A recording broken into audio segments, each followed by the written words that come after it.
Speaking of draft day trades, did you see Bill Barnwell's column at ESPN.com? I did.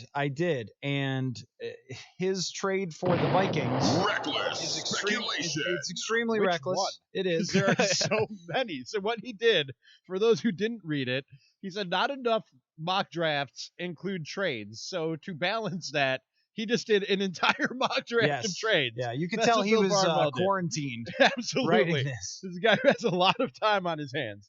So he did this with both of the Vikings picks in the first round. Let's go through them one by one. So with 22, the Vikings are making trades with Washington and the Los Angeles Chargers. You throw out a 3-teamer. Good God, and man. you've been stuck inside Our for guy, a long Bill time. Barnwell. It's Bill Barnwell. I've said before, he may be the captain of the SS Reckless Speculation. Yes, he just might for be. Sure. So this is what Bill Barnwell has going down at number 22. The Vikings will get a second-round pick, number 37, cornerback Desmond King, a 2021 fourth-round pick from the LA Chargers, and offensive tackle Trent Williams from Washington.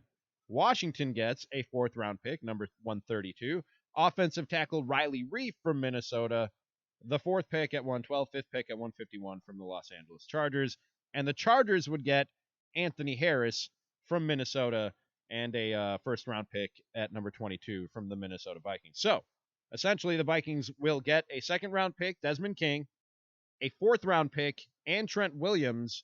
What they're giving up is Riley Reiff, a first-round pick, and Anthony Harris, number 22, and Anthony Harris. Matthew Coller, does that make sense to you the way that I explained it? And is this something that you would do? It does make sense to me that the Vikings would come away with a second-round pick still and Desmond King and Trent Williams, and they would have to give up Reiff, Anthony Harris, and a first-rounder, and let's forget about the fourths and fifths and everything else. So first of all, I think that this would be a huge win for the Vikings, and it's not just because of Desmond King, who is a proven corner, and Trent Williams, who's I think will come back and still be one of the best left tackles in the NFL.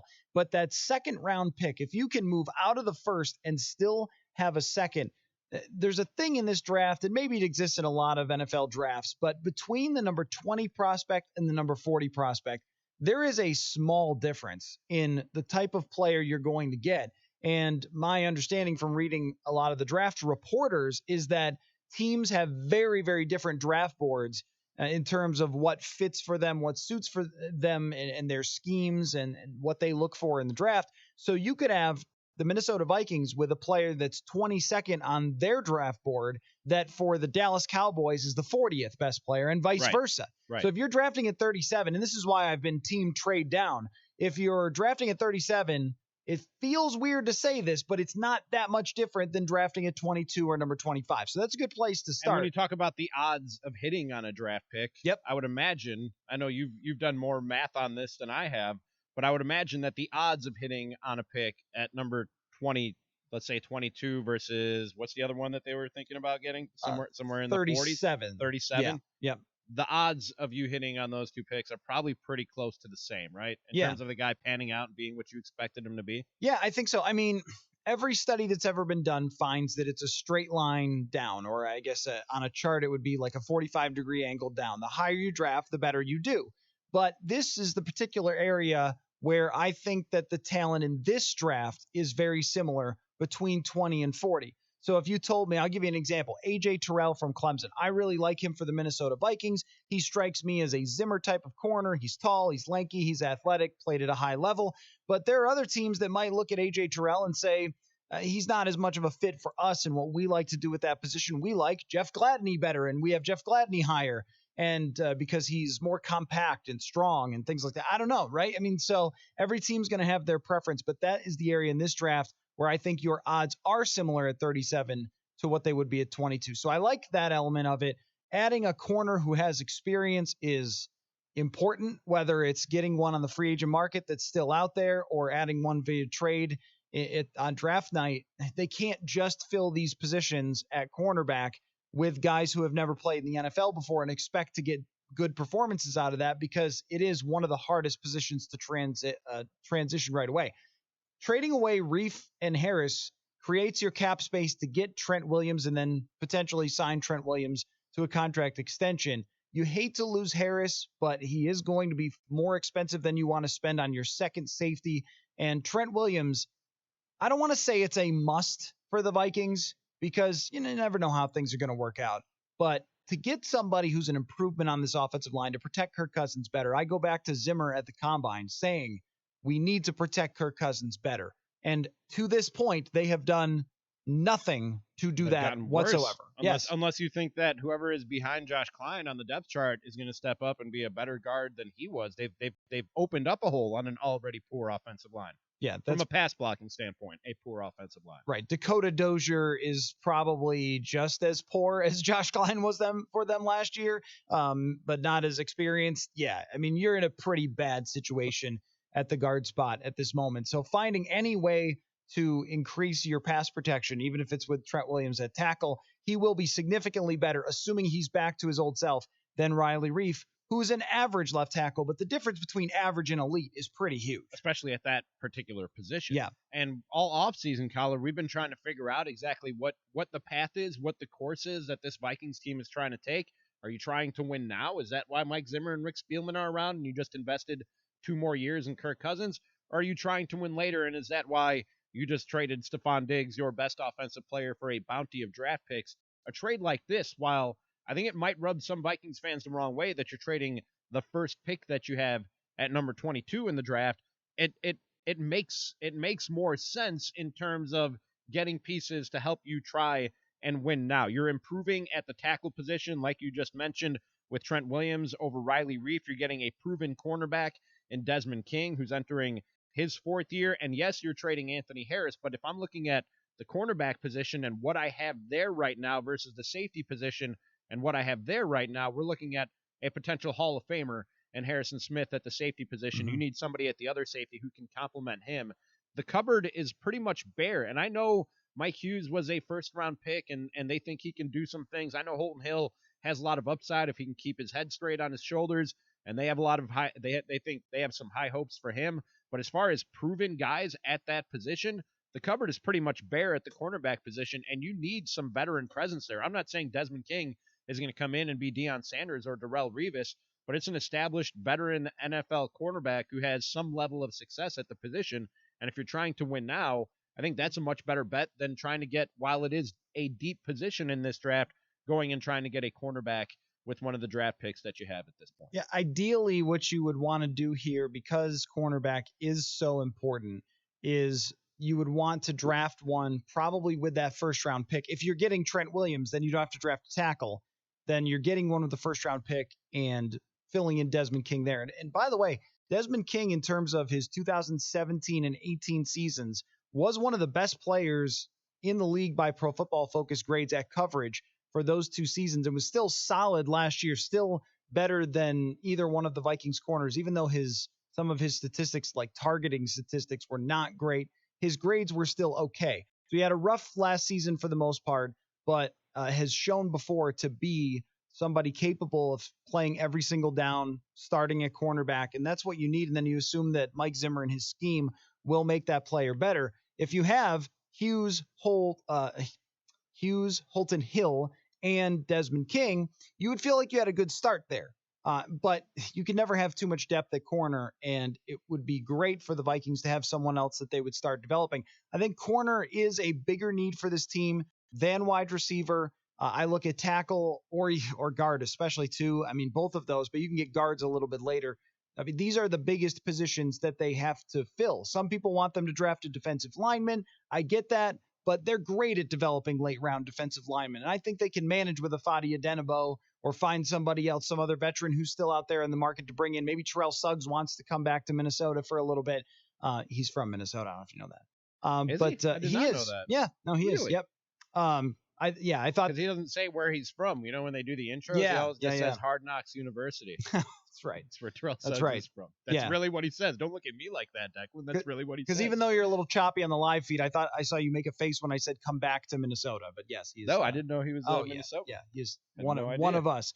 So anyway, I think you can fill in that defensive line, and you don't have to spend a high draft pick on a 3 technique or on a defensive end, but you should do that with a corner. And if CJ Henderson drops, or if Christian Fulton is a guy you like, or I mentioned A.J. Terrell, who is sort of at the top of my list. Also, Courtney Cronin mentioned Damon Arnett from Ohio State. Any one of these guys, you draft them, you get Desmond King, you have the other two, you feel like that position has largely been fixed.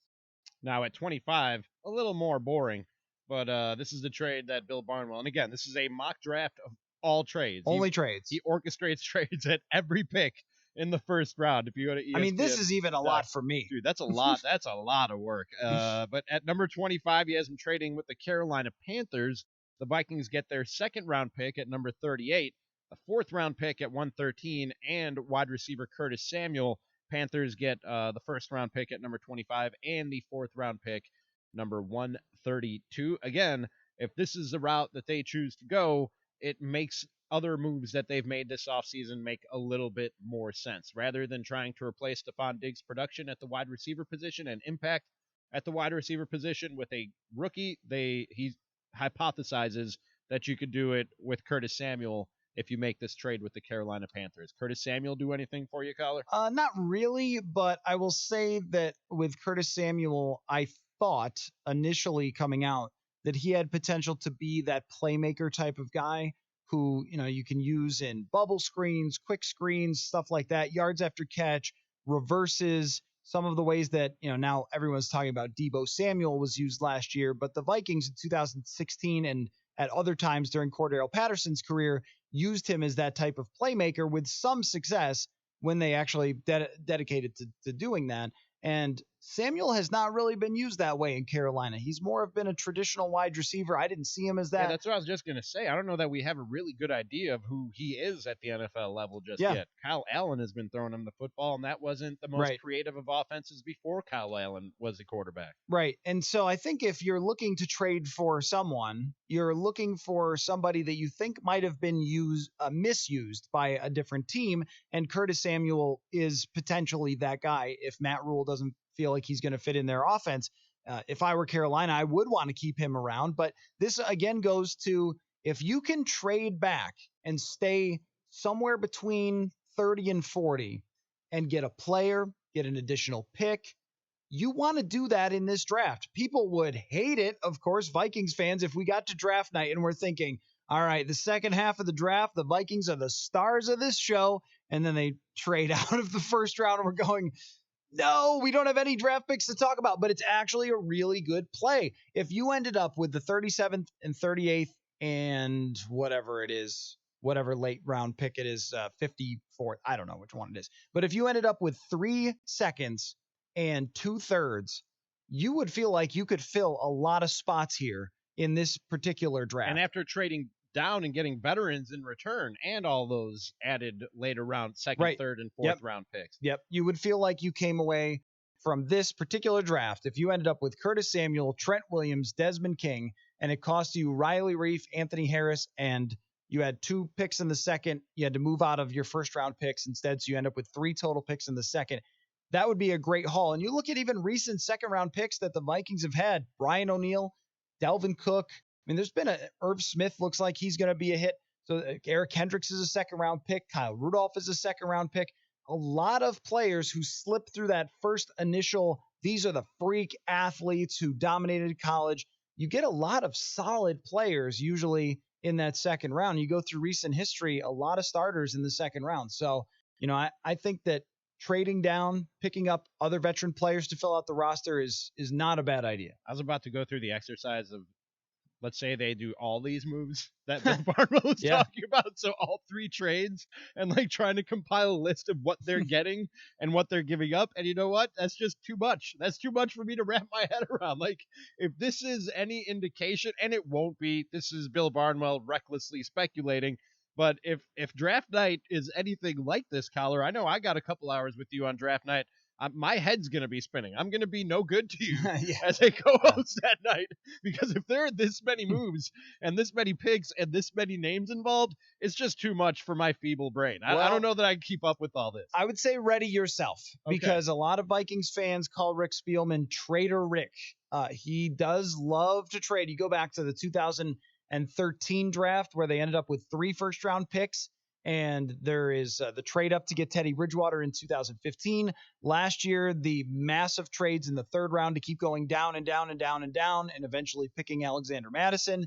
It's something that tends to happen a lot with the Minnesota Vikings on draft night. So I would stay prepared for that. But the bottom line would be you're moving down twice, and you're coming away with 3 experienced NFL players. One of them is elite at their position when they're at their best. And the other 2 are less proven, but still have experience and have shown that they belong on an NFL field, which is more than you can say for anyone that you're going to draft. So I think that that would be good for them. And overall, the big picture on this Vikings draft is, are you going to take the soft rebuild type of mode of, yes, you're still trying to get young players, you're still trying to get guys who are up and coming and will be a part of the future with second round draft picks, third round draft picks, but can you also get guys who will help you win right away? And if you look at a team like the Pittsburgh Steelers, for example, now I know that Ben Roethlisberger is their quarterback, so you might view it differently, but Roethlisberger over the last 5-7 years has, maybe I don't need to go back 7, but let's say last 4 years, has not been quite the level that he was in his prime, but they have continued to find ways to pick up other players. Think about the Minkah Fitzpatrick trade last year. You would take that 100% of the time, trading away a first-round pick for somebody that good in the secondary. So they've found ways to continue to stay relevant. Even if they have a down year, they go 9-7 or 8-8, and then they bounce back. That's what you want if you're the Vikings for next year, is even if it is a little bit of a step back, you want to still be in playoff contention. And then in 2021, see some of these draft picks emerge and be really great players and develop, and maybe see Mike Hughes develop and Irv Smith and so forth, and then feel like you're a Super Bowl contender again